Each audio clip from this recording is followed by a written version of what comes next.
کہ اگر ہم زمین سے سبزی لیں یا پھل لیں اور باقی زمین سے جو نکلتا ہے وہ زمین کو واپس دے دیں تو ہمیں انسان کی بنی کھادوں کی پوری عمر ضرورت ہی نہیں ہے. اللہ تعالیٰ کی شان دیکھی.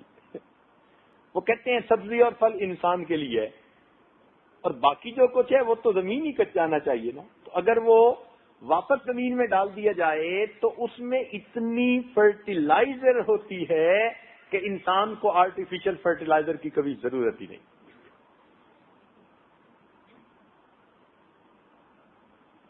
اللہ تعالیٰ نے دیکھو زمین میں انسان کے لیے کیا کچھ رکھ دیا ہے. یہ رزق کا ذمہ اللہ تعالیٰ نے اپنے ذمے لیا. اللہ تعالیٰ رزق پہنچا کے رہتا ہے. یہ پکی بات ہے, سچی بات. وما من دابۃ فی الارض الا علی اللہ رزقها. زمین میں جو بھی کوئی جاندار ہے اس کا رزق ہمارے ذمے ہے. اللہ تعالیٰ رزق پہنچاتے ہیں. سمندر میں مچھلیوں کو, ہوا میں پرندوں کو اور زمین پہ انسان کو, ہر ایک کو اس کا رزق پہنچتا ہے. اچھا انسان تو پھر بھی جمع کر کے رکھتا ہے, لیکن پرندے کون سا جمع کرتے ہیں بھائی؟ کوئی ہے پرندہ جو اپنے گھونسلے میں جمع کر کے رکھتا ہو؟ کوئی نہیں رکھتا. روز اللہ توکل نکلتے ہیں اور اللہ تعالیٰ روز ان کو رزق عطا فرما دیتے. پلے رزق نہ بندے پکھو تے درویش, جنہ تکیا رب دا انہ رزق ہمیش. کہ درویش اور پرندے یہ اپنے پلے رزق نہیں باندھا کرتے, جن کو اللہ پہ توکل ہوتی ہے ان کو رزق ہمیش ملا کرتا ہے. روز اللہ ان کو عطا فرماتا ہے. رزق کا معاملہ ایسا ہے.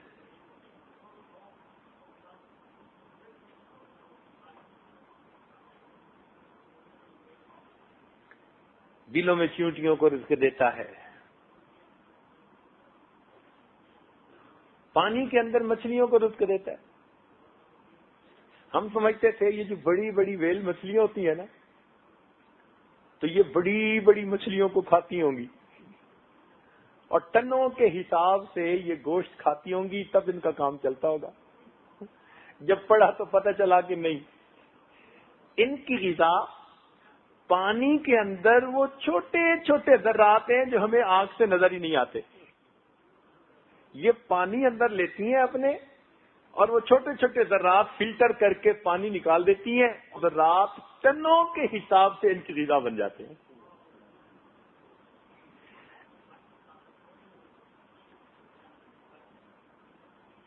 ہم نے ایک ایکویریم امریکہ میں تھا, اس میں پڑھا کہ جب بلو ویل پیدا ہوتی ہے تو اس کی زندگی میں ایسے دن آتے ہیں کہ 500 kg اس کا وزن ڈیلی بڑھتا ہے.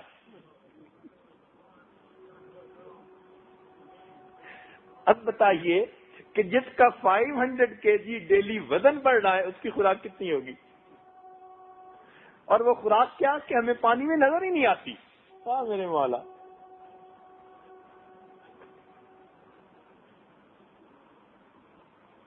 رزق کا بندوبست پروردگار نے کر دیا. ہمارے ایک دوست ڈاکٹر صاحب تھے, وہ اپنی فیملی کے ساتھ پہاڑی علاقے میں ذرا گھومنے پھرنے گئے. ایک پہاڑ پر گول خوبصورت سا پتھر تھا.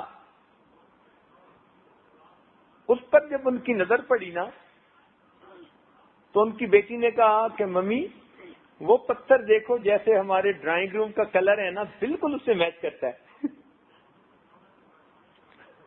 ماں نے کہا بیٹی اٹھا لو. وہ گول سا پتھر تھا چھوٹا سا, انہوں نے اٹھا لیا. ان کی وائف نے کہا کہ ہم اس کو سفر کی یادگار کے طور پر اپنے ڈرائنگ روم میں رکھیں گے. 2 سال وہ پتھر ان کے ڈرائنگ روم میں رہا. ایک دن ان کی بیوی صفائی کر رہی تھی خود. اس نے جب پتھر کو اٹھایا تو وہ پتھر اس کے ہاتھ سے پھسلا تو فرش پہ اوپر گر کے 2 ٹکڑے ہوا. اس نے دیکھا تو اس کے اندر ایک سوراخ تھا, ایک کیویٹی تھی اندر. جب اس نے دیکھا تو ایک کیڑا اس میں سے نکل کے فرش کے اوپر چلنے لگے. حیران کہ 2 سال یہ پتھر ہمارے گھر پہ رہا، اے مالک تو کتنا بڑا ہے، بند پتھروں میں بھی تو کیڑوں کو غذا پہنچا دیتا ہے.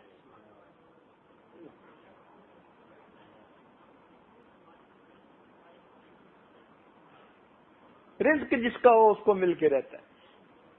لا الہ الا اللہ لا الہ الا اللہ لا الہ الا اللہ لا الہ الا اللہ لا الہ الا اللہ